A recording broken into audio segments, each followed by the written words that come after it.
fine supper.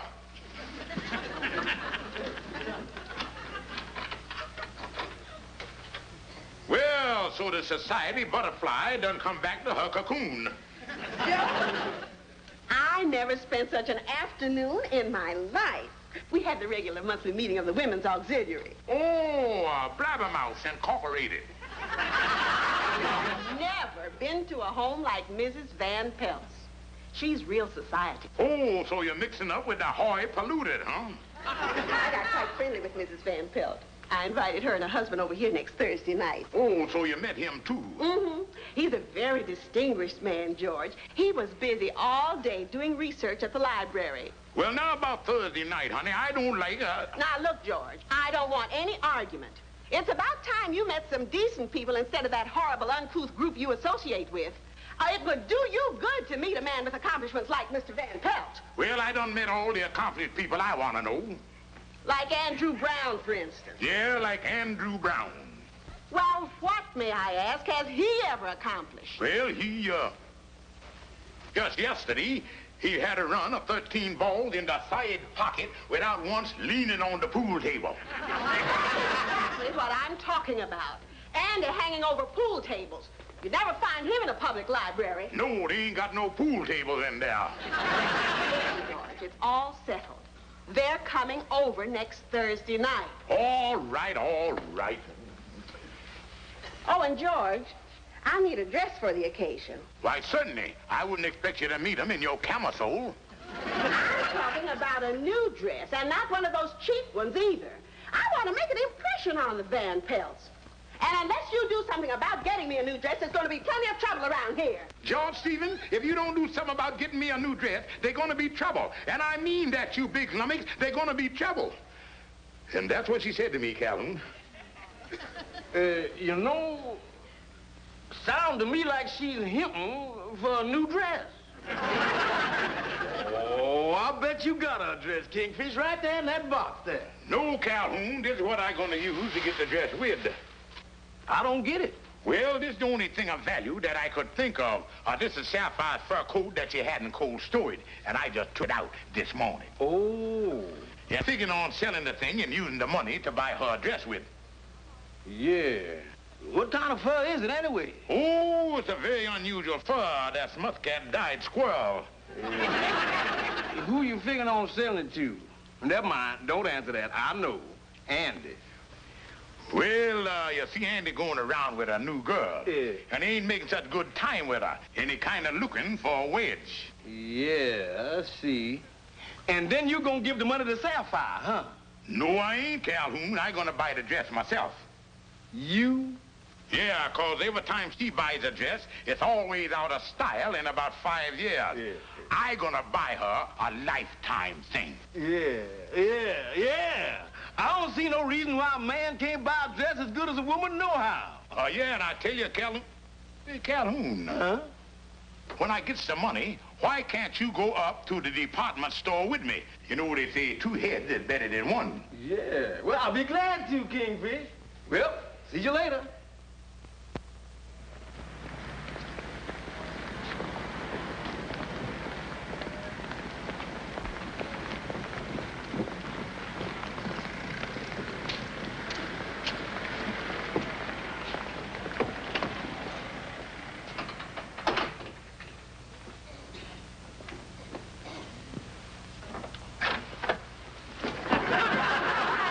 Kingfish, what is you doing serving drinks in here? Drinks? Yeah, you got a sign out there that says salute. And that's satin, a fur satin. Oh. Yeah, and Andy, I'm very happy to say that I's in the fur business. Yeah, but this is kind of sudden, ain't it? Oh, no, Andy. A year from now, I'll be celebrating my 1st anniversary. Yeah, time sure do pass, don't it? Where's all these furs you selling? Well, now, Andy, a first-class satin like this don't put the furs on display. We brings them out one at a time from the back. Sit down right here, Andy, and I'll show you our display. Yeah, I can see it.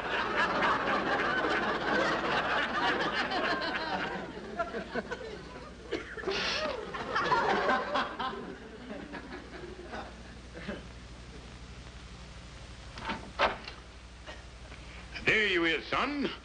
Take a gander at that. Yeah.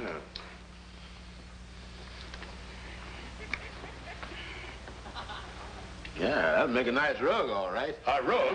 Andy, I'll have you to know that this is the latest in the wearing apparel. Just take a look at the beauty and the warmth of the thing. Yeah. Andy, would you be interested in that? Let's see.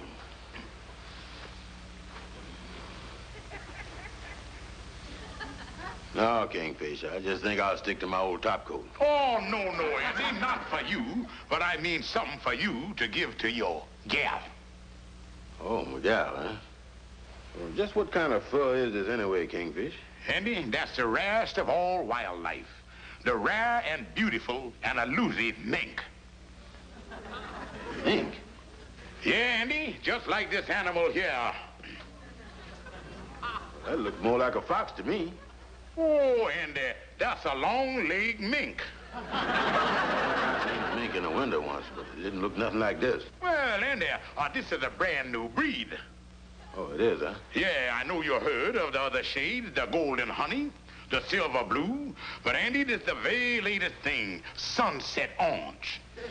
And any man who would give his gal friend a garment like this, he would be in solid for the rest of his life.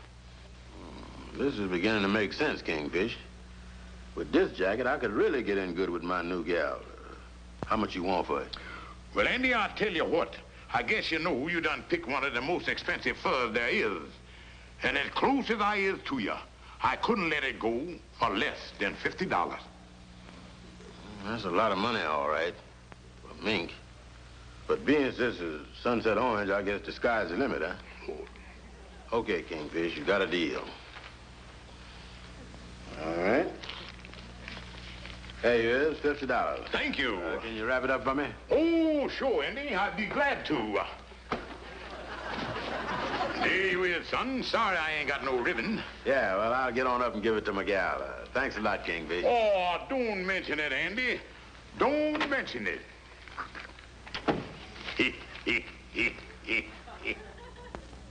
You said sunset orange. That's right. That's what the furrier told me. Oh, that's the latest thing. Well, Andy, it's very nice, and I appreciate it. And I'm going to get a lot of wear out of it. But it's not mink. It ain't? No. Well, that's too bad, honey, because I done paid for mink. Well, don't worry about it, Andy, because I think it's just lovely, and I like it very much. And I'll have it for many, many years. Yeah.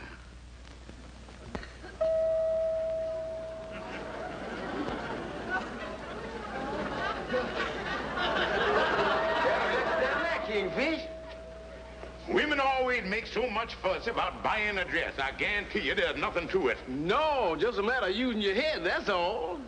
Ooh, how do you do there? Excuse me, miss, but would you wait on us, please? I'll be with you gentlemen in a moment. Sapphires are 36. Yeah. We'll sort of look over the rack here until the sales lady can help us. Yeah. There's 42, 40, 38. Yeah, here's a 36. Yeah. That is the biggest 36 I done ever seen. Yeah. Well, maybe you're looking at the number backwards, Kingfish. Maybe it's a 63. Now, what can I do for you? Ooh, I'd like to get one of these dresses for my wife. Are these the 36s? Yes, everything from here on. I know we'll find something you like. When is the big event? Well, next Thursday from 8:30 till 12. 8:30 till 12? That right? I guess you've been looking forward to this for a long time. No, I just found it out yesterday. I guess you and your wife are not the chatty sort. No, she just bounced into the house and told me the news. Does something like this appeal to you? Oh, what do you think about it, Calhoun? No, that's a little too plain. She wants something she can dance around in. I know it's none of my business, and I'm sure you know what you're doing. But if the event is as near as next Thursday, You won't have any use for this dress after that. Oh, well, I wouldn't say that, because we already done made arrangement for some rumba lessons for next Friday. I wonder if I might speak to you privately for a moment. Oh, sure.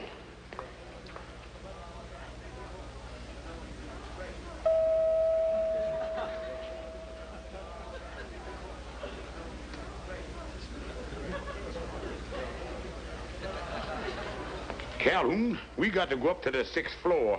What do we got to go up to the 6th floor for? These dresses is all right. I don't see no sense in tramping all over the place. Come here, Calhoun.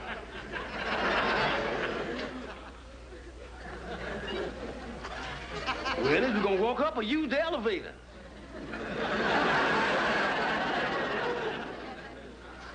Oh, George, it's beautiful. Well, I'm glad you like it, honey. Just absolutely beautiful. And it's the right size, too. Oh, I could tell from the material that it's an expensive dress. Oh, yeah, honey, that's original copy of a Slapperilli. But, George, how do you get the money for anything like this? Now, don't worry about that. You didn't sell anything of ours to get it, did you? Honey, how could you think a thing like that? Well, I'm sorry, George. It's just that it's so gorgeous. Well, honey, I'm going to tell you a little secret. For the past 4 months, I've been putting away 50 cents a day out of my lunch money, because I done decided to buy you something really beautiful. Oh, George, I never knew you were so thoughtful. Oh, by the way, George, I heard from Mrs. Van Pelt today. Their plans have changed. Well, what happened? Well, she forgot that the night I invited them over here is the night they're having their big society party, and they want us to come over there. Oh, and George, I do want to look nice. So first thing tomorrow morning, will you get my fur jacket out of storage?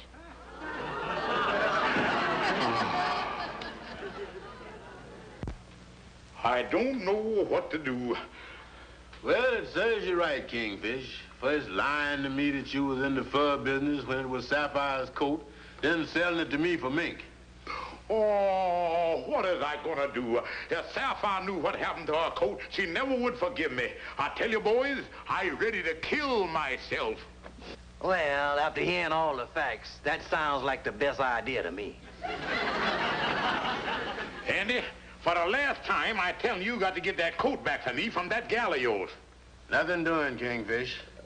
Ever since I done give her that coat, she's been sweeter to me, and I've been getting more and more affection every day. You is? And this ain't no time for me to reverse the wheels of progress. Look, Andy, my marriage is at stake. Kingfish, she wouldn't give it back to me anyway, and I ain't gonna ask her. Then you are nothing but a low-down coward. Coward? Ain't no man living ever called me that. Put up your dukes, Kingfish. That's okay by me. I'm gonna tear you apart. Oh, now, take it easy, fellas. Ain't no sense in getting all excited about this thing. I'll show you who's a coward. Get ready to bleed, boy. Get out of the road, Amos. Yeah, look out, Amos, before you get hurt. And if I does, I'll be the only one.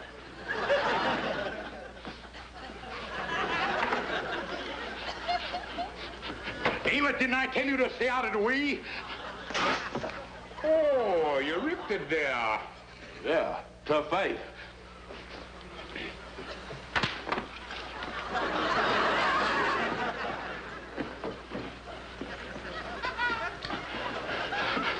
End around one. All right.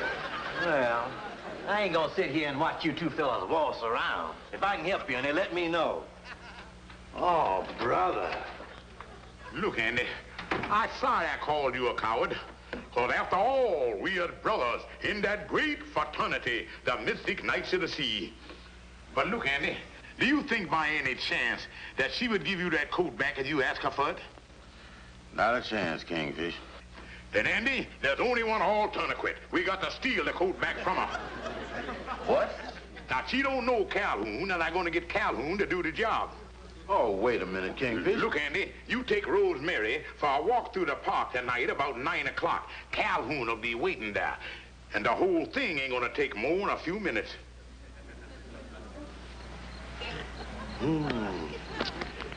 Well, let's see what I'm gonna do here.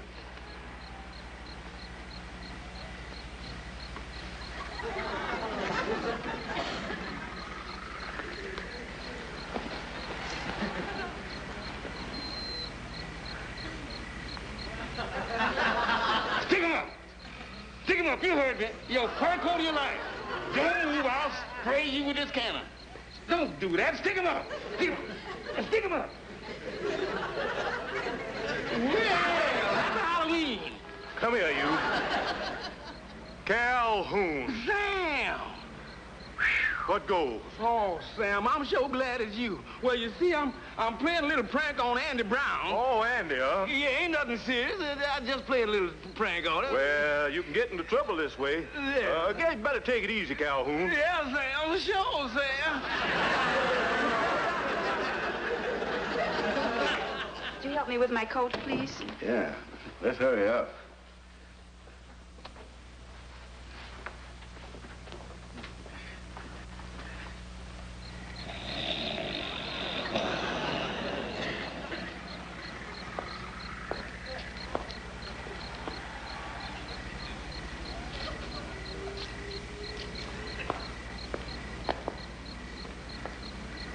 Look at that. Look at that, look at that. Hey, look.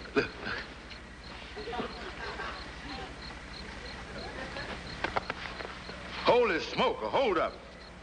Yeah, that's what it is, all right. They don't got verbs. What I'm trying to say, it's a holdup. Well, Rosemary, give him the fur coat like he said. But he didn't ask for my fur coat, Andy. Oh, sorry. Yeah, but that's what I want, all right, is your fur coat. He said it that time. I'm not going to give it to him. Oh, you ain't, huh?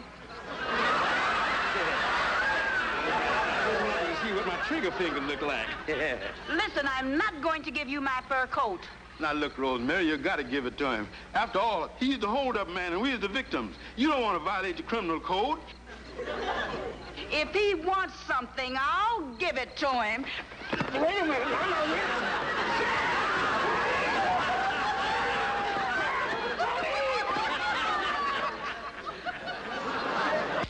Yeah, honey, I'll be home in a little while. What's that? Your fur coat? No, I didn't forget it. I have it glazed for you. Yeah, and you'll have it in plenty time for the party tomorrow night. I'll guarantee you that.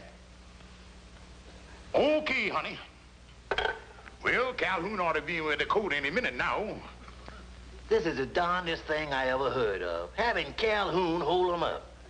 Look, Amos, when you got your back to the wall, you can't be too choosy. And when Calhoun bring in that coat, all my trouble is over. Andy, where the coat? Didn't Calhoun get it? That Calhoun is the worst crook I done ever seen. He ought to be ashamed of himself. Oh, what happened, Andy? Rosemary wouldn't give him the coat and done chased him out of the park.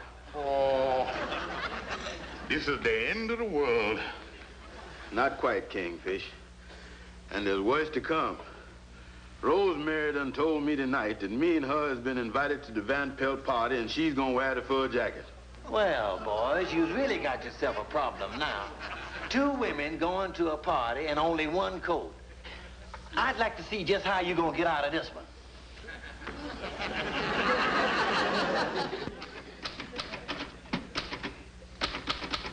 Well, that's all, Andy. I got it.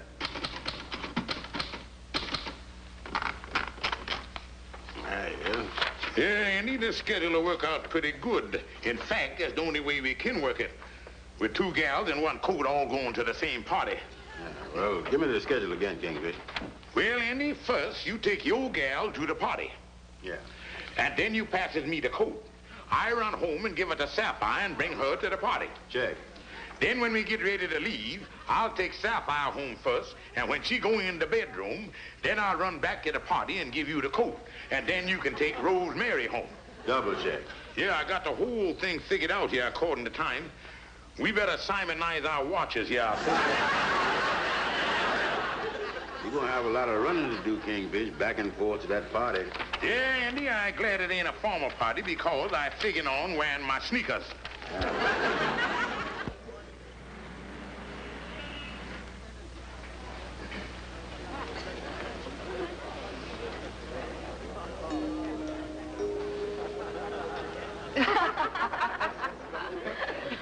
Oh, excuse me. Oh, hello, Rosemary. How are you, Mrs. Van Pelt? I'd like to introduce my escort, Mr. Brown. How do you do? How do you do, Mr. Brown? Won't you both come in? Thanks. Mr. Brown, you may take Rosemary's coat and put it into the bedroom there, and I'll introduce her to the guests. Oh, you look so lovely. Do come and join us, Mr. Brown. Yeah.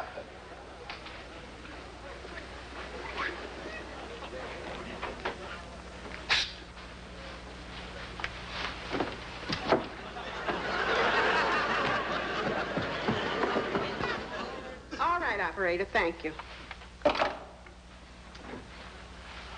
George, I've been trying to reach you all over town. What's the idea of coming in here at the last minute with my coat? Well, honey, I told you I was going to have it glazed, and he just finished with it a little while ago. Well, it doesn't look any different to me. Hurry and help me into it. Come on, we're late. Yes, my dear.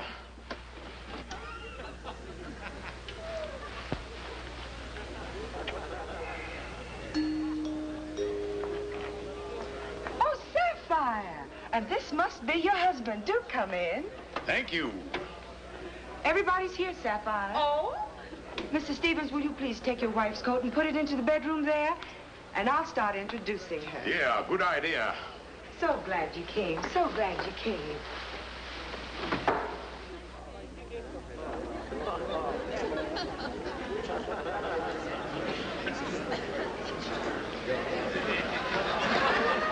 George, it's only 12 o'clock. Why do we have to leave so early? Well, honey, you know the night when we were dancing the rumba and I sideswiped Miss Van Pelt, I think I dislocated one of my vertigos. Too bad, George. Get my coat. Oh, are you leaving, Sapphire? Yes, we are, Rosemary. Well, we'll go together. Oh, fine. I'll get Andy.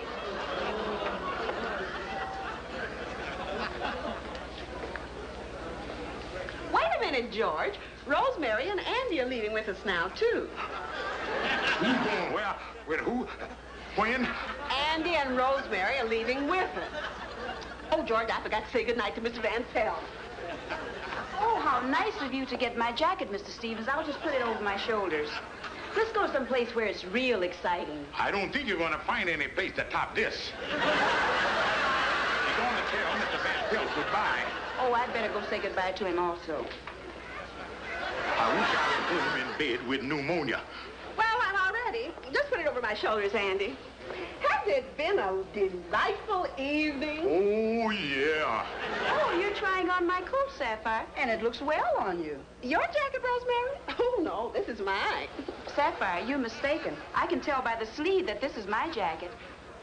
Why, Rosemary, don't be difficult. I should know my own jacket after all these years. You better stand back here where the shrapnel ain't going to be so bad. I don't guess there's no point in us running away, is there? No, Andy, on this deal, they'll track us down to the end of the earth. The thing to do is wait right here and take our medicine. Well, Rosemary, I know just what happened. George sold Andy my jacket in order to get me this dress. Well, there ought to be something done about it to teach them a lesson for pulling this stunt on us tonight. Well, you know, Sapphire, just as I told you before, I bought a jacket like this several years ago, and I bought it at Harrison Summers, too.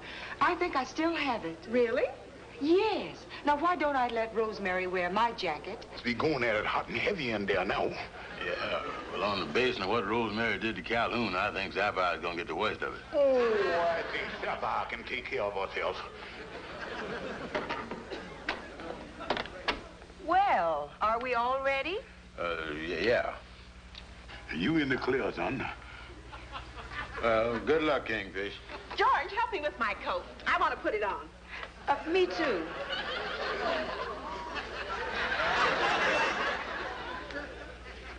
Well, shall we go someplace and have coffee? Oh, that's a wonderful idea. Let's go.